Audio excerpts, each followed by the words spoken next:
Hello everyone, and welcome back to our channel.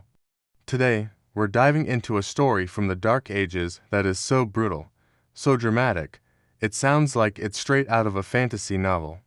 We're talking about the life and incredibly gruesome death of Queen Brune of Austrasia, a woman who played the Game of Thrones and ultimately met a fate that would make even the most hardened medieval ruler shudder.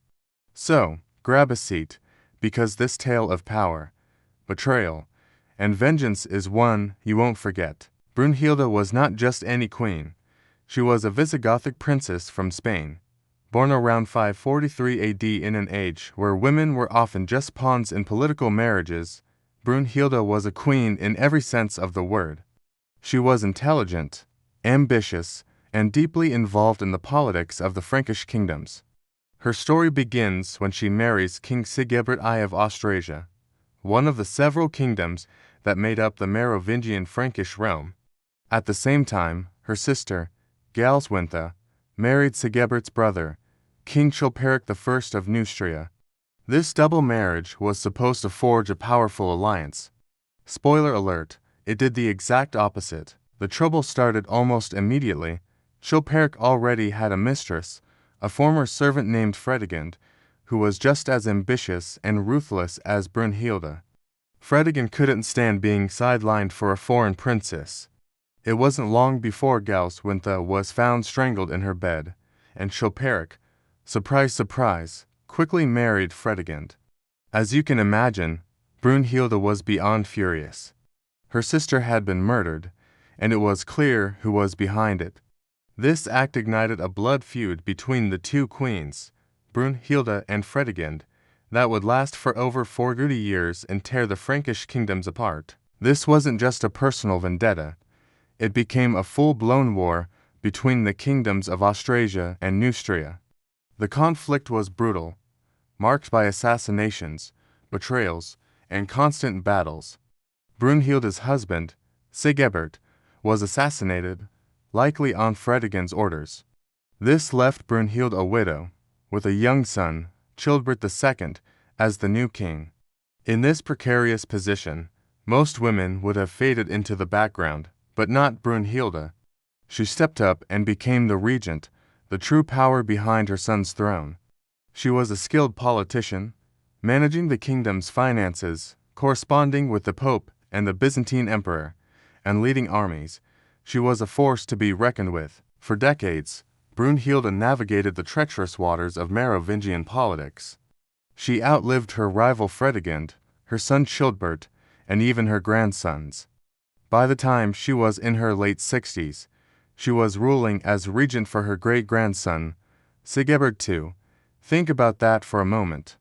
In an era where life expectancy was short and politics were deadly, this woman held onto power for generations. She was an iron-willed matriarch, a queen who refused to be pushed aside.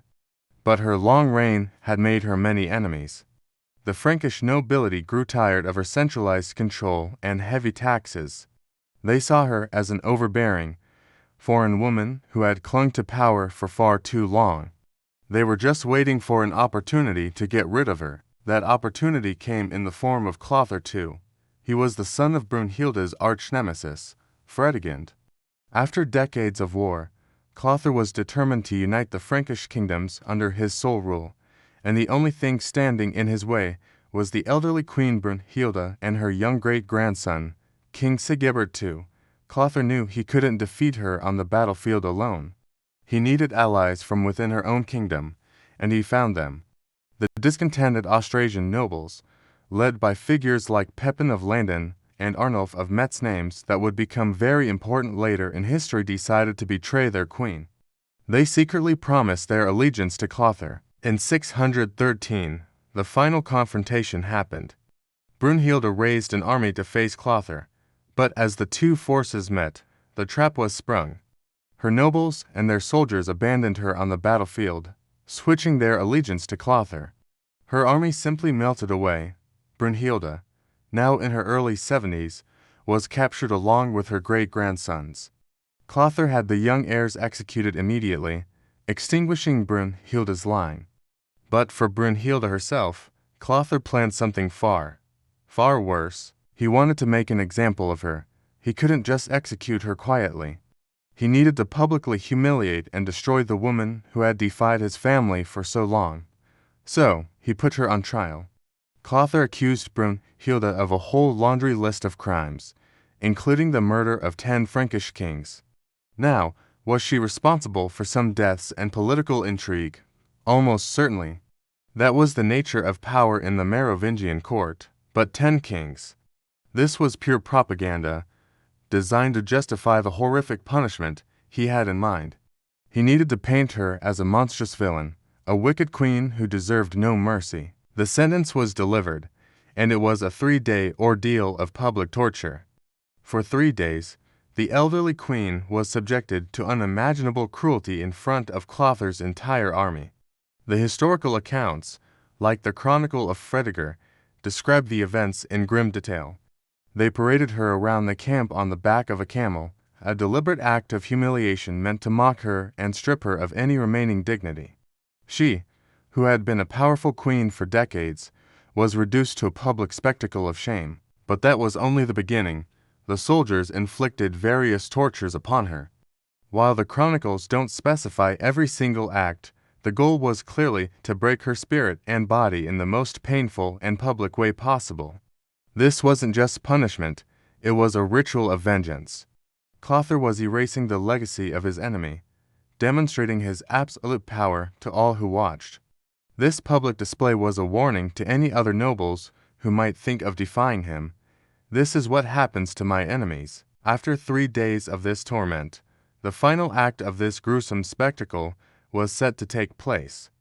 Brunhilde, battered and broken but, according to some accounts, still defiant, was brought out for her execution. The method Clothair chose was one of utter brutality, a death by being torn apart by a horse. Her hair, 1 arm, and 1 leg were tied by ropes to the tail of a wild, untamed horse. The horse was then whipped into a frenzy. It galloped off, dragging the elderly queen's body across the rocky ground. The force tore her limb from limb. It was a death of indescribable agony, designed to be the ultimate debasement. Her body was ripped apart, and what was left was thrown onto a pyre and burned to ashes. And so, at around the age of 70, Queen Brunhilde of Austrasia met her end. It was one of the most brutal executions of a royal figure in European history. Clothair had his victory. He had eliminated his rival, united the Frankish realms, and secured his place as the sole king. But the story of Brunhilde serves as a chilling reminder of the brutal reality of the Dark Ages.